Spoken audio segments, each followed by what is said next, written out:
السلام عليكم، ازيكم؟ عاملين ايه؟ وحشوني من الفيديو اللي فات. يا رب تكونوا كويسين. اخباركم ايه؟ نحس كده ان رمضان ما يحلاش الا ببلح الشام. حلو جدا. دي مش الكميه كلها، ده نص الكميه. احنا عاملين كوبايتين دقيق، عملنا كميه ما شاء الله اللهم بارك عليها. حلوين قوي، مش مكلفين، سهلين، مش هتاخدي ربع ساعه تعمليهم. طبعا زي ما اتعودنا عايزين نعرف الطريقه والمقادير، هندخل على الفيديو ونتفرج عليه لاخره. ان عجبنا الفيديو لايك وشير وسبسكرايب. باي. محدش راضي يديني اللايك. محدش راضي يديني اللايك. ما تديني لايك يا اخي. سمي كده يا حبايبي، نقول بسم الله وعلى بركة الله. المقادير سهلة جدا جدا جدا. 250 جرام دقيق، حط عليه رشة ملح.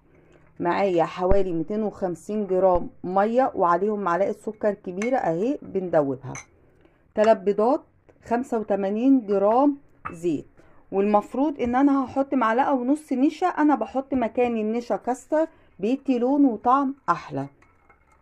هندوب المية.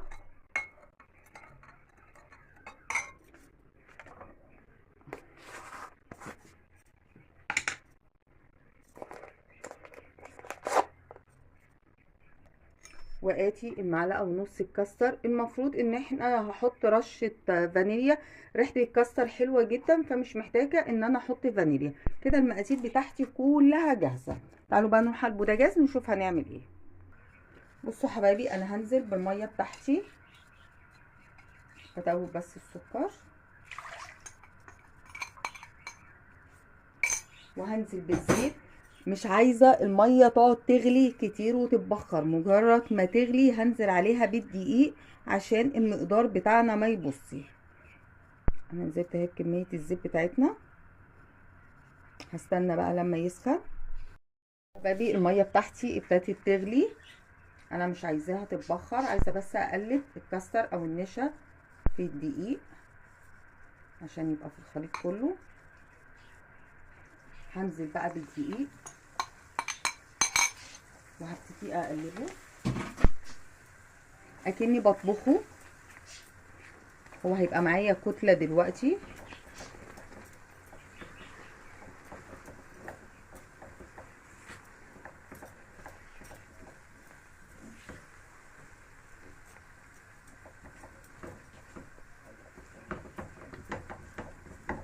بس انا بقلب الدقيق كله.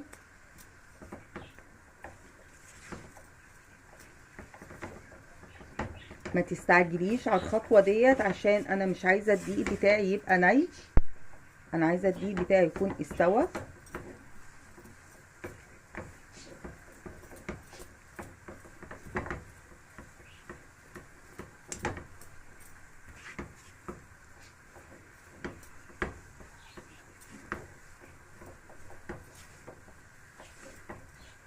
بصي انا مش عايزه افصل عشان عايزه اوريكي بقى في الاخر عامل ازاي. هنلم كل دوت. بصي انا طفيت العين خلاص. السخونيه نفسها هقعد اقلب فيها كده شويه. قدامك بقى اختيارين. لو ما عندكيش عجان هتصبري لغايه ما الخليط ده يبرد معاكي يبقى دافي، لو حطيتي ايدك فيه تستحمليه. لو عندك عجان هيكون اسهل، او مضرب بالكهرباء هيكون اسهل. ان احنا هنضرب العجينه دي الاول لغايه ما تبرد معانا. انا حطيتها في العجان واستعملت الكف عشان انا عايزه ابردها. بصوا هتلاقي ابتدي البخار يطلع، شايفين البخار؟ انا مش عايزاه سخن عشان لو حطيتها سخنه البيض بتاعي هيستوي. بصوا حبايبي، يا بردت معانا فهنبتدي ننزل ببيضه بيضه. هننزل واحده واحده. اهم حاجه ان لما البيضه تختفي انزل بالتانيه، ما احطش البيض كله مع بعض.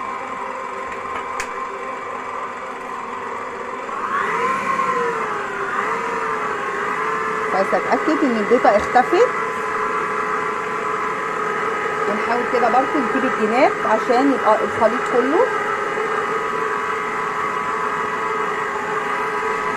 هنزل بقى بالبيضتين التانيين.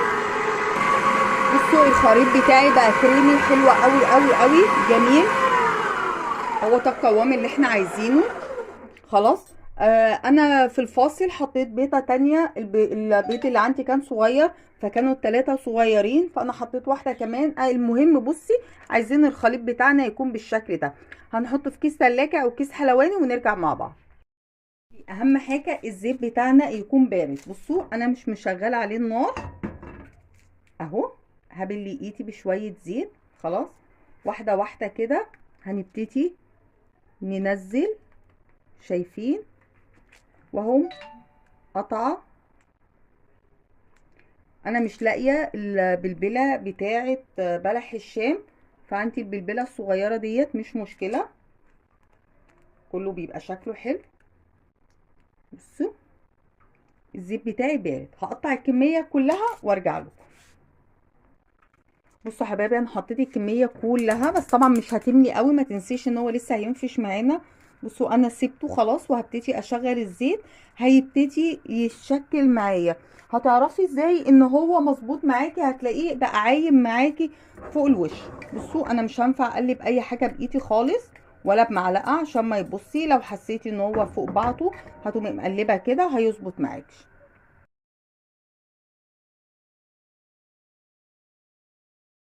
بيبقى عامل ازاي؟ حلوه قوي قوي قوي. بصوا يا جماعه، معلش هنبتدي نقلب بالطريقه ديت، هي طريقه التقليب دي اللي صح، اللي هتديكي لون موحد وهتلاقيه بيتقلب معاكي حلو جدا جدا. بصوا يا حبايبي، انا خلاص كده هطفي عليه النار. بصوا عامل ازاي؟ حلو قوي قوي. انا ما بطلعوش من الزيت على العسل على طول، لا، بحطه في مصفى يصفي كده، وبعد كده احطه في الزيت في العسل، بيديله قرمشه احلى.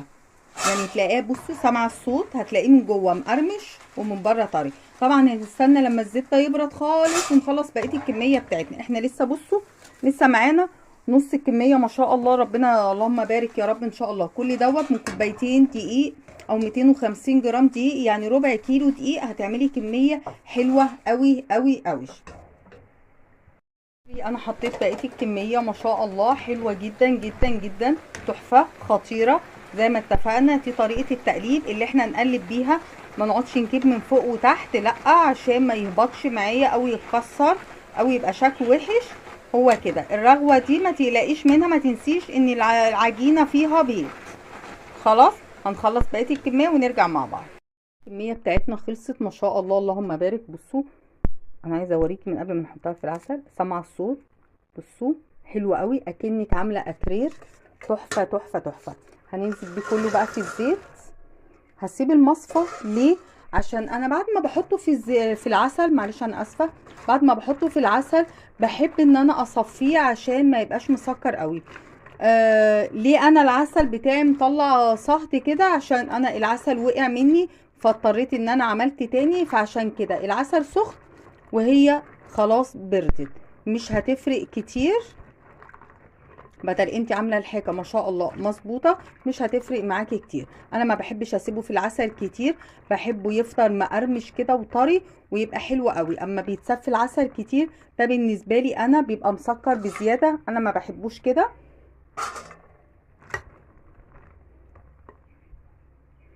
بصي بصي لسه الصوت فيه قرمشه. انا بحب السكر بتاعي يكون معتدل، ما يكونش زاعي قوي.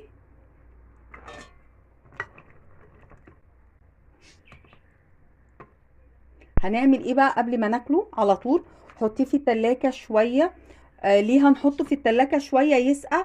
العسل اللي محطوط عليه يعني هيجمد شويه، فهتلاقيه لو واحده او اتنين طريت منك او كله طري منك، الحته الساقعه ديت هتخليه من بره مقرمش قوي قوي قوي، ومن جوه مسكر، اسفه، من جوه طرش.